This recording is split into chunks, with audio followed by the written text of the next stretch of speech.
The storm outside had rolled in from the east, thick clouds pressing down on the small Massachusetts town of Eastwood Falls. Inside the Whitmore estate, the rain slid down the wide-arched windows like tears on glass. The old grandfather clock ticked slowly in the corner, marking the seconds before everything would change. Three siblings sat in silence, their reflections glinting faintly against the polished mahogany table. They had gathered to hear the reading of their father's will, a ritual they thought would bring closure. Instead, it would tear their family apart. The lawyer, Arthur Dean, cleared his throat. His voice trembled slightly, though he had done this 100 times before. Before we begin, I must remind you that this is a binding document, executed in accordance with your father's final wishes. He slid the folded parchment across the table, his fingers brushing the edges of the seal as though it burned to touch. Jonathan Whitmore was a man of great principle, Arthur continued, and he wanted this reading to be witnessed by all three of you. Margaret, the eldest, sat upright, her dark dress blending into the leather chair. She had run the family vineyard since her father's illness. Beside her, Nathan, the middle child, a businessman whose ambition had outpaced his conscience, shifted uncomfortably, eyes fixed on the documents. Across from them, Elise, the youngest, looked small and nervous, clutching a silver pendant that had belonged to their late mother. Arthur unfolded the will slowly. The rain outside seemed to pause. To my eldest, Margaret, I leave the Whitmore estate and its grounds, he began, his voice echoing in the cavernous room. Margaret exhaled, a quiet relief crossing her face. To my son, Nathan, I leave my shares in Whitmore Holdings, including all assets pertaining to our Boston operations. Nathan's lips twitched, satisfied. Then came the pause, the kind of pause that changes the air in the room.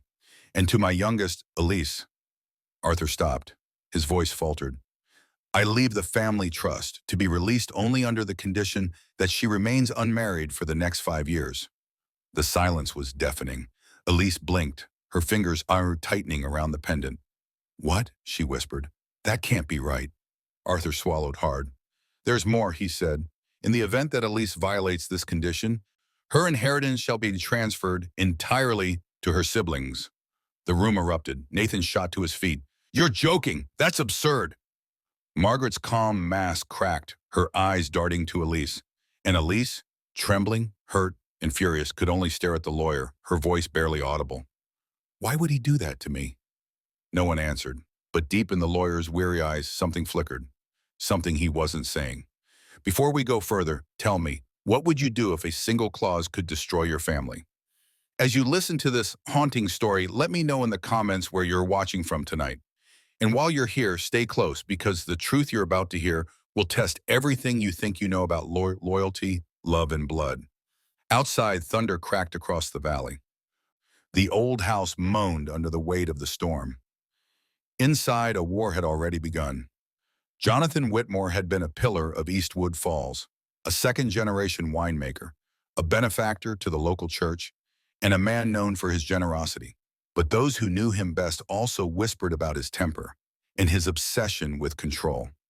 His wife, Catherine, had passed 10 years before, leaving him a broken man. He had raised his children under a heavy hand, believing discipline was love and loyalty was a debt owed. After his death that spring, the town mourned. They filled the pews of St. Bridget's, the air thick with lilies and old secrets. Margaret spoke at the service, her voice steady, elegant, almost cold. Nathan stood by the casket with his jaw clenched, his mind already on the future of the estate. Elise sat in the front row, tears streaking her cheeks, unaware that in her father's final document lay the seeds of ruin. The Whitmore siblings had never been close. Margaret had been the dutiful daughter, the heir apparent. Nathan had rebelled, leaving home at 19, only to return when his businesses faltered. And Elise, the quiet one, had spent her life trying to mend the cracks between them. But Jonathan's death exposed more than grief. It exposed what each of them wanted most: control, validation, and vengeance. 2 weeks after the funeral, Arthur Dean sent word that the will was ready. The siblings arrived separately. Margaret in her black sedan, Nathan in a silver coupe, Elise driven by her fiancé, Adam Rourke, a kind, patient man her father had always disapproved of. Adam waited in the car, unaware that the paper being read inside would change both their lives forever. That night, after the will reading, the siblings sat in the parlor. The fire burned low, casting flickering shadows on the portraits above the mantel. Generations of Whitmores watching silently as their descendants fractured before their eyes. Elisa's voice shook as she spoke. "He knew I was engaged," she said. "He knew and he still wrote that?" Margaret didn't look up. "Father was complicated." "Complicated?" Elisa's voice rose. "He tried to control me from the grave." Nathan smirked. "Maybe he saw something in Adam he didn't like. You know, Father, he was never wrong about people." Elise turned sharply. "Don't you dare pretend to defend him. You hated him as much as I did." The words hung in the air, thick and bitter. The fire cracked. Nathan's smirk faltered. Margaret exhaled and stood. "Enough. This isn't helping." But even as she said it, she knew something had shifted. Elisa's anger wasn't just about a clause, it was about decades of silence, judgment, and control. In the days that followed, Arthur received calls, first from Elisa's attorney, then from Margaret's accountant, then from Nathan's business associate. Each wanted to clarify the terms of the will, but beneath their polite inquiries lay greed, desperation, and fear. The clause had become a weapon, one that could enrich or destroy any of them, depending on who wielded it first. When Arthur received the first anonymous letter, he thought it was a prank. It arrived folded neatly, postmarked from Boston, no return address. Inside was a single line typed on a mechanical typewriter. "Check the date on the clause." He almost ignored it, almost. But something about the phrasing, the old-fashioned ink, the precision of the message, made him pause. 2 days later, he retrieved the will from his safe and examined it under lamplight. At first glance, everything seemed correct. But when he held the parchment closer, he noticed something faint, like the ghost of erased text beneath the ink. It was subtle, barely visible unless you knew where to look. And what he saw made his blood run cold. The inheritance clause, the one restricting Elise, had been added after the will's official notarization date. The truth, it seemed, was about to be exposed. This section completes the full 80-minute narration, continuing seamlessly from the moment the truth begins to unravel, with the same cinematic tension, immersive tone, and a fresh closing CTA that fits your Dark Secrets Unveiled brand. Arthur Dean didn't sleep that night. The storm had passed, but the unease it left behind clung to the air. He sat in his study surrounded by files and notarized records, each one bearing Jonathan Whitmore's heavy, deliberate signature. And yet the clause, that single conditional line, looked different. The ink tone, the pen pressure, even the spacing were wrong. It had been added later. But by whom? The next morning, Arthur drove to the town records office. The clerk, an older man named Henry, recognized him immediately. "Morning, Mr. Dean. Didn't expect to see you so soon after the Whitmore business." Arthur forced a smile. "Just tying up a few loose ends." He requested a copy of the original will on file, the version Jonathan had signed in the presence of 2 witnesses months before his death. When Henry handed him the folder, Arthur opened it with shaking hands. The clause wasn't there. Someone had altered the will. Arthur's first instinct was disbelief. The Whitmores were powerful, respected.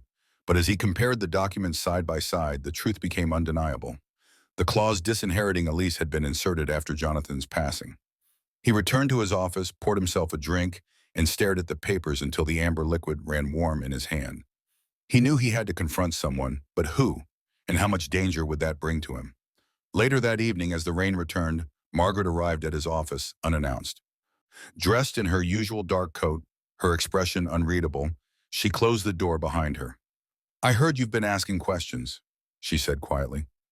Arthur leaned back in his chair. "I just wanted to verify the authenticity of your father's will. There appear to be inconsistencies." Margaret didn't move. For a moment, the only sound was the soft patter of rain against the window. Then she said, "You should leave it alone, Arthur. My father's wishes were clear." "Were they?" Arthur asked. "Because this clause, this single line, wasn't in the version he signed. Someone added it after his death." Margaret's eyes hardened. "You can't prove that." Arthur hesitated. "Maybe not yet." She smiled faintly, but it wasn't kind. "Then perhaps it's best you don't try." When she left, the room felt colder. Arthur sat in silence, realizing he had just crossed a line.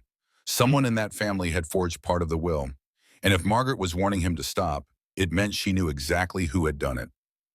2 weeks passed. Elise had moved into a small apartment downtown, away from the estate and her siblings. Her fiancé, Adam, urged her to fight the clause legally, but Elise hesitated. It's not just about the money, she told him one night. It's about what he thought of me. My father didn't trust me, even in death. Adam placed a hand on hers. Then let's prove he was wrong. But Elise's grief and confusion left her paralyzed. Until one afternoon, a brown envelope slid under her door. Inside was a photocopy of the will, both versions. The forged clause circled in red ink, and below it a note written in neat, untraceable handwriting. He didn't write this. Elise's heart pounded. She drove straight to Arthur's office. He met her at the door, pale and anxious. "Elise, where did you get that?" "It was left at my door," she said. "Who's doing this?" Arthur closed the blinds and lowered his voice.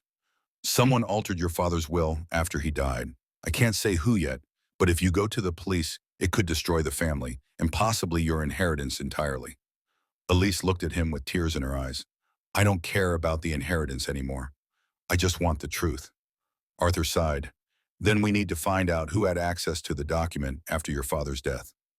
At the Whitmore estate, Nathan had begun making moves of his own. He met with investors in Boston, promising future capital once his control of Whitmore Holdings was secured. But rumors spread fast. Word of a possible dispute over the will reached the local paper. "Whitmore legacy in question," the headline read. When Margaret saw it, she confronted Nathan. "You're behind this, aren't you?" she snapped, slamming the newspaper onto his desk. Nathan scoffed. "You think I leaked it? Please. You're the one playing innocent while you forge our father's will." Margaret froze. "What did you just say?" Nathan leaned in, his voice low. "You heard me. You had access to his files before Arthur finalized them. You always thought the vineyard should stay in your hands. Maybe you figured one more signature wouldn't matter." Margaret's eyes flashed. "You think I'd risk prison for that? You're the one drowning in debt. You had motive." Nathan.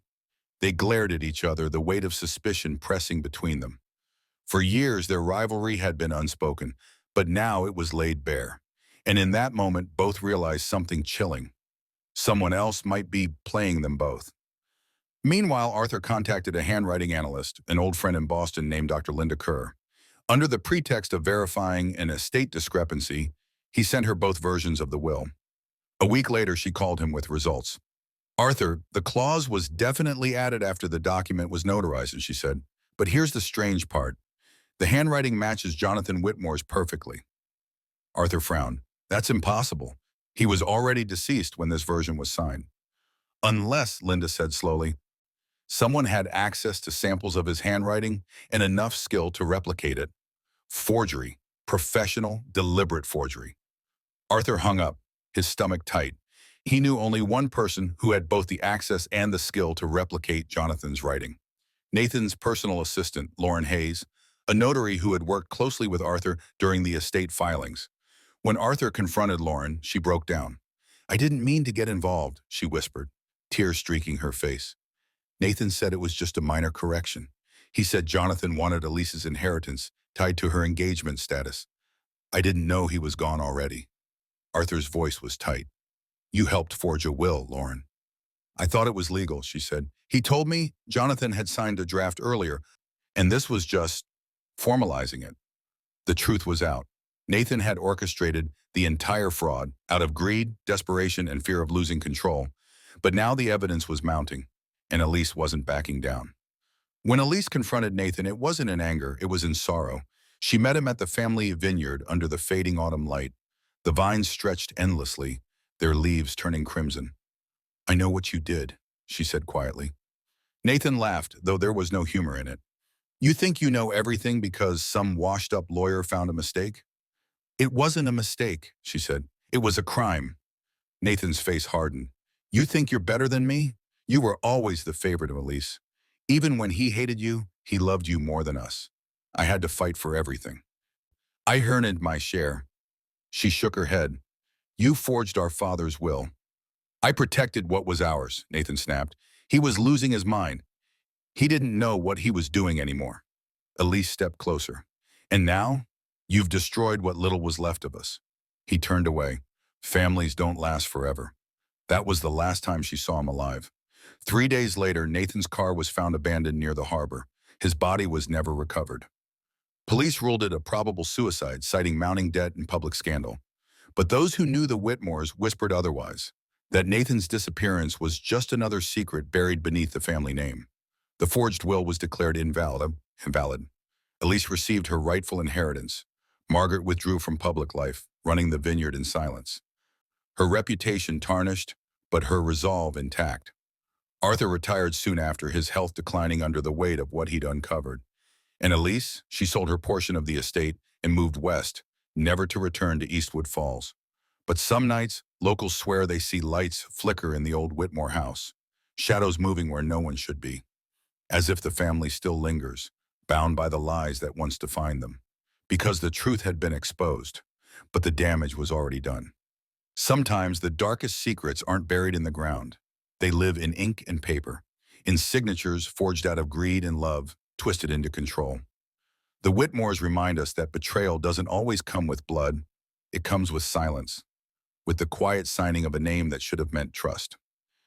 So the question remains, when love turns into ownership and loyalty turns into leverage, what part of the truth would you dare to expose? Before you go, if stories like this keep you thinking long after the screen fades to black, tell me what you believe happened to Nathan. Was it guilt or was it revenge? Share your thoughts below and stay close, because every family has secrets. And on Dark Secrets Unveiled, we make sure they're never buried for long.